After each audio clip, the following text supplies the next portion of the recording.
Recibimos ahora al señor Flores, José Miguel Flores, sociólogo especializado en la gestión de conflictos sociales, que dirigió la secretaría responsable de este tema en la PCM. Señor Flores, muy buenas noches y bienvenido a RPP.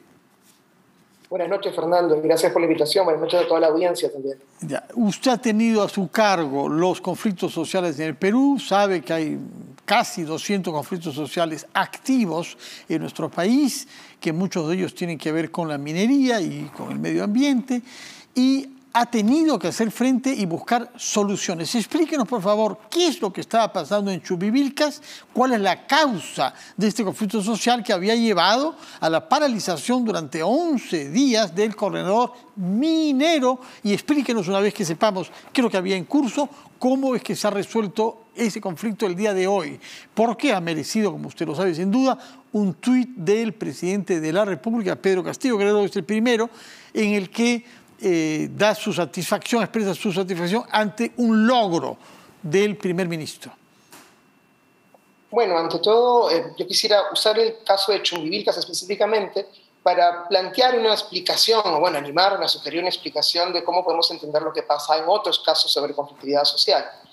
En el caso en concreto de Chumbivilcas podríamos diferenciar dos agendas. Una agenda muy pragmática, muy vinculada a los presidentes comunales de las comunidades que en este sector de Chumbivilcas, el distrito de Capamarca, Colquemarca, esperaban recibir compensaciones y algunos otros beneficios, no son lo mismo, de beneficios, pero recibir algún tipo de resarcimiento económico por el impacto que reciben del uso de la carretera.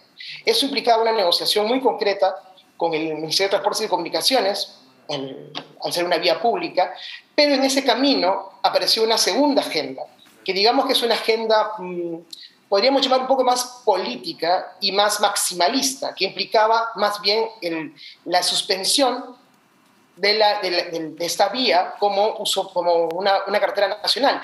Queremos decir, el desconocimiento de la resolución que establecía que esta era una vía nacional y volver hacia atrás el origen de esta vía para hacerla vecinal y con eso eventualmente tener una mejor posición de negociación para buscar nuevamente beneficios y compensaciones por los impactos sufridos, ya sea por el polvo o por el propio uso de sus tierras comunales. Entonces, lo que ha pasado en estos días es que estas dos agendas se han exacerbado, digamos, también por la coyuntura política. Yo soy de los que cree, y ahí es donde quisiera vincular el análisis de este caso específico al análisis del contexto nacional en general, que los conflictos sociales no son solamente un fenómeno en que una parte entre en discrepancia con otra parte. Es básicamente un fenómeno político, es un problema político, un problema en que el Estado se relaciona con sus ciudadanos o no se relaciona con sus ciudadanos y enfrenta problemas en esta relación, pero también es un problema de cómo ejecuta las obras que tiene que hacer.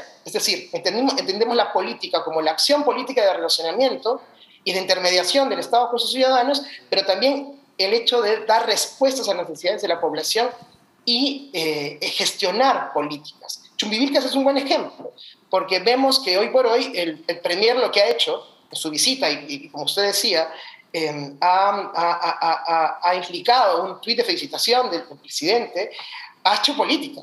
Hoy día el primer ministro ha ido y ha visitado a sus paisanos, un caso que conoce muy bien, él es de Chumbivilcas, él ha liderado manifestaciones en el caso de Libitaca.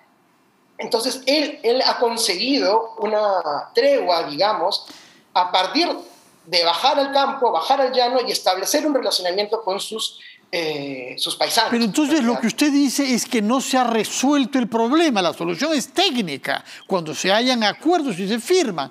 Lo que se ha hecho es política, dice usted, que se ha traducido en una tregua de 60 días.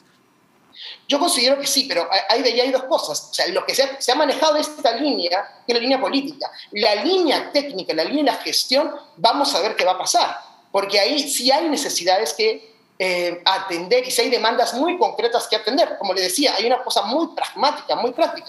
Cuando yo he estado y hemos estado en la zona, era muy clara. Los presidentes comunales querían resarcimiento, querían indemnización, querían compensación. Dinero por los daños que supuestamente han recibido. No solo dinero, ojo también con eso, o sea, hay también otros mecanismos de compensación en el manejo de los impactos. En la agenda, en la plataforma de lucha de estos últimos 11 días, especificaba, por ejemplo, hacerse proveedores, que el proyecto minero Las Bambas, en este caso, los haga proveedores, y yo no sé cuánto se habría avanzado en las negociaciones que estaba liderando el Ministerio de Energía y Minas en los últimos días en esa agenda de negociación, pero que hoy implica una postergación de esa agenda. Entonces, ojo con eso, o sea, como usted bien dice, se ha avanzado en lo político, pero hay una agenda técnica que, por ejemplo, si bien no es la agenda específica de estas comunidades, sí de la provincia de Chumbivilcas, hay 1.500 millones, un poco más de 1.500 millones de soles comprometidos en proyectos de inversión que son alrededor de 150 proyectos. ¿Están ejecutándose? ¿Están ejecutándose? Se ha avanzado muy poco. ¿Por qué? Digamos que cuando hemos tenido...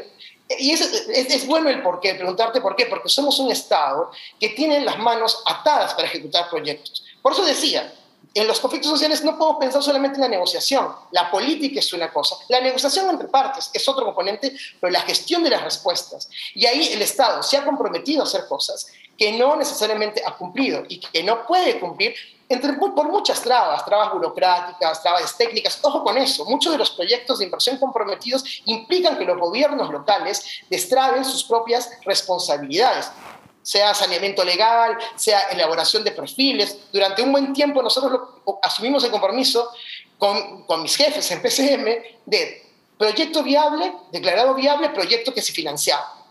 Pero hay un proceso de ejecución, de diseño, de desarrollo en la gestión pública de un proyecto de inversión pública que requiere ser atendido y cumplido para recibir el financiamiento. ¿Por qué ha dicho usted que el Estado peruano tiene las manos atadas para ejecutar proyectos?